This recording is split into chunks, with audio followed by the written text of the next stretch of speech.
Allopathic medicine का जो इतिहास है वो महज 200 साल पुराना है। तो क्या उससे पहले हमारे देश में लोगों के इलाज नहीं हुआ करते थे, या उससे पहले हमारे देश में कोई खुद की कोई चिकित्सा पद्धति नहीं थी? और अगर हमारे देश का प्राचीन विज्ञान अगर इतना ही तुच्छ है, तो अमेरिका और यूरोप के कई बड़े बड़े देश आज भी रामायण और महाभारत पर रिसर्च क्यों कर रहे हैं? When you read the ancient Hindu epics, they talk about horrific weapons, missiles, and atomic weapons, massive laser weapons that are melting and devastating entire cities. How is it that some of the earliest written accounts of warfare describe sophisticated weaponry that humans wouldn't develop for thousands of years? For the answer, ancient astronaut theorists point to numerous descriptions of deadly weapons found throughout the Mahabharata. Many strikingly similar to those used by the military today. One example are the incendiary weapons wielded by Vishnu.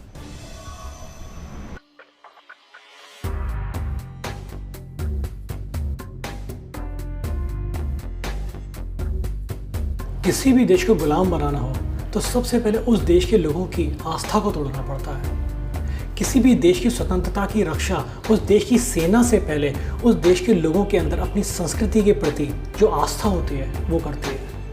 अगर एक बार उस देश के लोगों की अपनी संस्कृति पर से आस्था को तोड़ दिया जाए तो फिर उस देश को गुलाम बनाना बेहद आसान होता है। पिछले कुछ समय से हमारे देश में यही माहौल चल रहा है। एक वर्ग जो अपने आप को बहुत एजुकेटेड और इंटेलेक्चुअल कहता है, वो साइंस का हवाला दे देकर हमारी प्राचीन संस्कृति पर लगातार हमले कर रहा है। इसका ताज़ा उदाहरण देखने को मिलता है जो कि बाबा रामदेव के साथ हो रहा है। एक शख्स जो पिछले 10-15 सालों से लगातार इस देश में योग और आयुर्विज्ञान के महत्व को समझा रहा है, लोगों में जागरूकता फैला रहा है, अब उसको एक प्लानिंग के साथ दबाने की तैयारी चल रही है। अब हमारे देश का सबसे बड़ी प्रॉब्लम ये हो चुकी है कि अगर कोई भी एक सच ऐसा बाहर आ जाए जिससे बड़ी बड़ी मल्टीनेशनल कंपनियां नुकसान में जाने के कंडीशन में आ जाएं, तो उस सच को दबाने की कोशिश की जाती है। और अफसोस की बात यह है कि कई बार हमारा कानून भी फ्रीडम ऑफ स्पीच के नाम पे वो कहता है कि ये फ्रीडम ऑफ स्पीच के दायरे से बाहर है, आप इसे नहीं बोल सकते। यानी कोई भी चीज़ जो सच है लेकिन कड़वी है लेकिन आप नहीं बोल सकते, तो ये कैसा फ्रीडम ऑफ स्पीच है? बाबा रामदेव ने अपने बयान में क्या कहा था?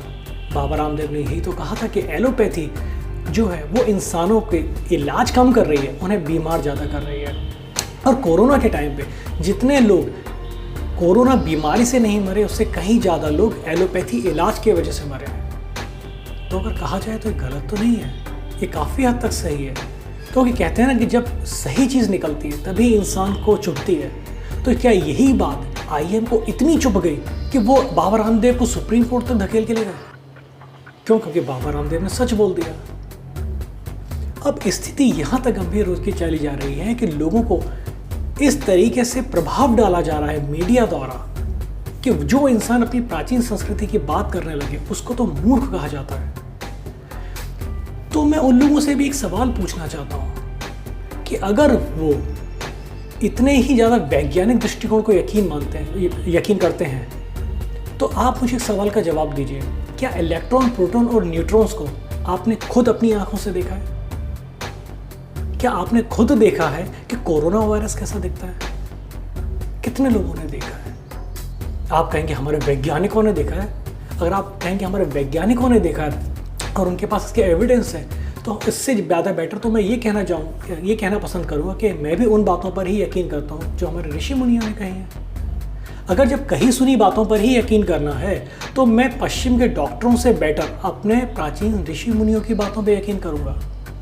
और आज जब बाबा रामदेव आयुर्वेद की स्थापना करना चाह रहे हैं इस देश में, और वो चाहते हैं कि मेडिकल जो एलोपैथिक साइंस है वो इस देश से धीरे धीरे दूर होता चला जाए, तो लोगों को प्रॉब्लम हो रही है। क्यों? क्योंकि मेडिकल कंपनियां इतना ज़्यादा बड़ा बिजनेस लेकर बैठी हैं कि उन्हें मालूम है कि बाबा रामदेव जैसे लोग अगर इस देश में जागरूकता फैलाने लग गए और वाकई में इस देश की जनता जाग गई, तो इस देश के लोगों में एक क्रांति आ सकती है इस चीज़ के प्रति कि देश का, देखिए किसी भी देश को बिगाड़ने के लिए और किसी देश को सुधारने के लिए सबसे ज़्यादा ज़रूरी है कि उस देश के लोगों का शारीरिक और मानसिक स्वास्थ्य कैसा है। और अगर आप नज़र डालें तो आप देखेंगे कि हमारे देश की स्वास्थ्य को दिन पर दिन गिरावट ही आती चली जा रही है। हम हेल्थ में हम हमेशा पिछड़ते चले जा रहे हैं। और ये मल्टीनेशनल कंपनी दवाइयों का जो बाजार लेकर आई है, इनका बाजार हमेशा ग्रोथ करता चला जा रहा है। या फिर वो एक ऐसी दवाइयाँ बना रहे हैं जो उन्हें मालूम है कि एक भी शॉर्ट टर्म इफेक्ट की तरह कुछ समय आपकी बॉडी में जाएगी, इफेक्ट करेगी और आपको ऐसा लगेगा कि हम ठीक हो गए, और उसके बाद वो उससे भी वर्स कॉम्प्लिकेशंस लेकर आएगी, जिसके लिए आपको फिर और महंगे इलाज की तरफ जाना पड़ेगा। लेकिन बाबा रामदेव ने आयुर्वेदिक पद्धति के जरिए ये बताया कि किसी भी बीमारी को पूर्णतः जड़ से कैसे ख़त्म किया जा सकता है, और बिना ज़्यादा दवाइयों के भी, और ख़ासतौर पर ऐसी दवाइयों के जो आपके शरीर को फ़ायदा का नुकसान ज़्यादा पहुँचाती हैं, आप ज़्यादा स्वस्थ जीवन जी सकते हैं। तो अब उनको पूरी तरीके से दबाने की कोशिश की जा रही है। मुझे ये नहीं समझ में आता कि बाबा रामदेव की किस चीज़ से लोगों को परेशानी है। ये कि वो बहुत तेज़ी से ग्रोथ कर गए। 2010 में बाबा रामदेव का जो रेवेन्यू था कंपनी का, पतंजलि का, वो 100 करोड़ था, जो कि 2004 में महज 4 सालों में 1000 करोड़ से भी ऊपर का निकल गया। 4 साल में उनके कंपनी का रेवेन्यू 10 गुना बढ़ गया। और फिर 2014 से लेकर 2018-19 तक उनका जो रेवेन्यू था वो 10,000 करोड़ पार कर गया। यानी अगर 8 साल में आप उनकी ग्रोथ देखें तो बाबा रामदेव की ग्रोथ 100 गुना की थी। तो क्या इस चीज़ से लोगों को प्रॉब्लम है? और बाबा रामदेव के कंपैरिजन में अगर देखा जाए तो डाबर कंपनी, जो कि 137 साल पुरानी है, डाबर कंपनी का रेवेन्यू अब बाबा रामदेव की कंपनी के रेवेन्यू से पीछे जा चुका है। और आप एम्प्लॉयज़ की बात करें तो बाबा रामदेव की जो कंपनी है पतंजलि योगपीठ, वो 2 लाख से ज़्यादा लोगों को रोज़गार भी दे रही है, जबकि ये काम 137 साल पुरानी डाबर कंपनी नहीं कर पाई है। मुझे ये जानना है कि बाबा रामदेव की किस चीज़ से इस देश को शिकायत है। क्यों? क्योंकि वो योग सिखाते सिखाते बिजनेस में आ गए?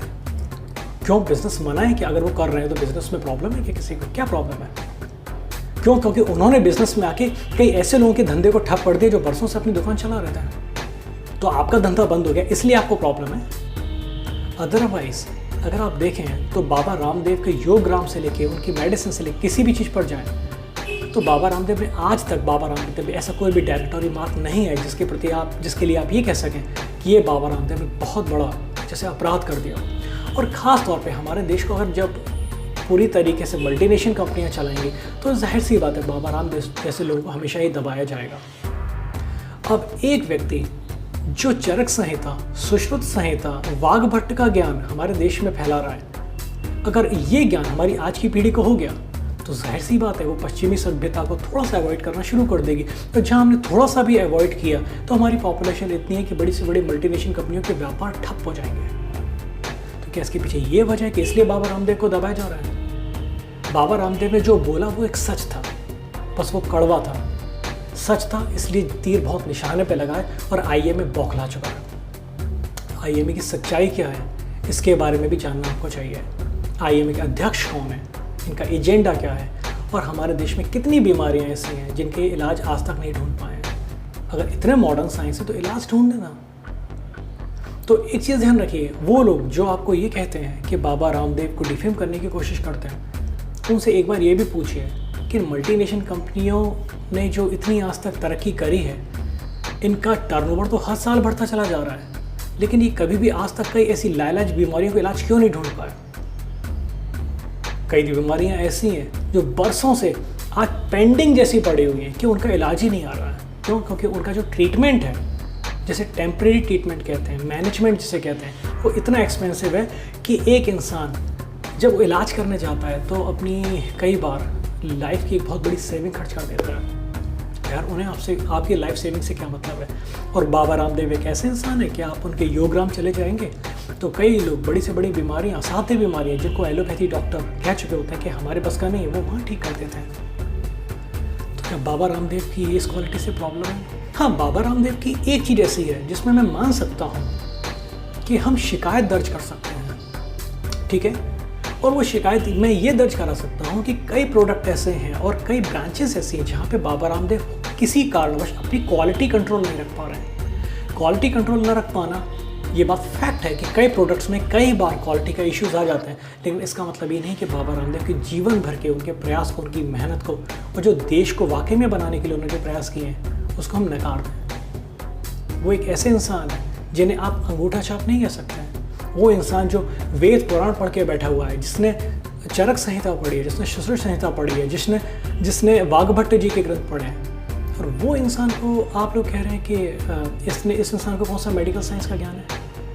यानी आपने उसका भी ठेका लेकर रखा हुआ है कि हमारे इंस्टीट्यूशन से आपके पास डिग्री है तो ही आप पढ़े लिखे हो, वरना पढ़े लिखे नहीं हो। ये सारी चीज़ें बहुत समझने की हैं। तो अंतर्राष्ट्रीय स्तर पे आप देखिए या राष्ट्रीय स्तर पर देखिए, लेकिन बाबा रामदेव को जिस तरीके से विवादों में घसीटा जा रहा है, एक बहुत अफसोस की बात है। अगर बाबा रामदेव जैसों को भी अगर आप क्रिमिनल कहेंगे तो फिर तो इस देश का भविष्य आप किसके हाथ में देना चाहते हैं, सोचिएगा आप। चलिए मिलते हैं नेक्स्ट वीडियो में।